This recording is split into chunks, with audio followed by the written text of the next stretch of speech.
Bilirsiniz, biz dünəndən də telefon vasitəsilə saxlayanda demişdim, mən Qusardan birbaşa bura gəlmişəm.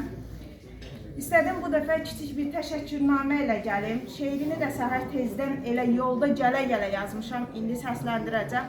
Təşəkkür edirəm ki, mənim tanımadığım qəhrəmanı mənə tanıtmısan. Üzünü görmədiyim, səsini eşitmədiyim qəhrəmanı mənə tanıtmısan və mən də tanıdığım qəhrəmanı bütün bölgələrdə tanıtmağa çalışıram ki, həmin bölgələrimizdən biri də Qusardır. Bu yaxınlarda Mədəniyyət Nazirliyinin təşkilatçılığı ilə Qusarda şəhidlərimizlə bağlı böyük bir tədbir hazırlayıram. İnşallah orada da monitorda kitabında yer alan bütün qəhrəmanların şəkilləri göstəriləcək. Hər birinin ruhu şad olsun. Bu sabah yazdığım şeiri də mən səsləndirmək istəyirəm. Mən Mətanət ananın dilindən yazmışam bu şeiri. Başqa idin ay oğul. Tanrıdan ən gözəl payım sən idin. Arxam dayağımdın, qəlbimdin oğul. Hər gecə duamda yalvardım sənə. Mənim şəhid balam, yenidən doğul. Körpə elçinimiz gəldi dünyaya. Qardaşın oğluna qoydu adını. Bilmirəm ay oğul.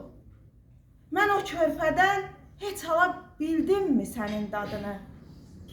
Sən tamam başqaydın mənim gözümdə. Deyirdim dünyada bir tayın olmaz. Elə çox sevirdim.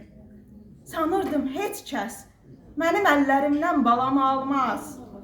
Elçinim mənimlə bircə yaşayıb ən gözəl illəri vuracaq başa.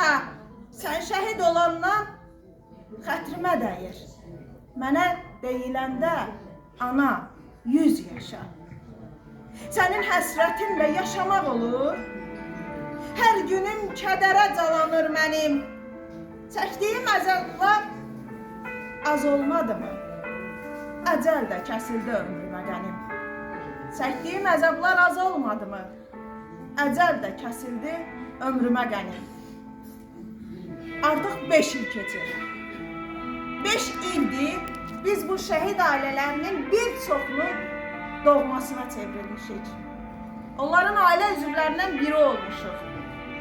O, şəhid balalarını hansı əziyyətlərlə böyütdüyünü onların dilindən dinləmişik.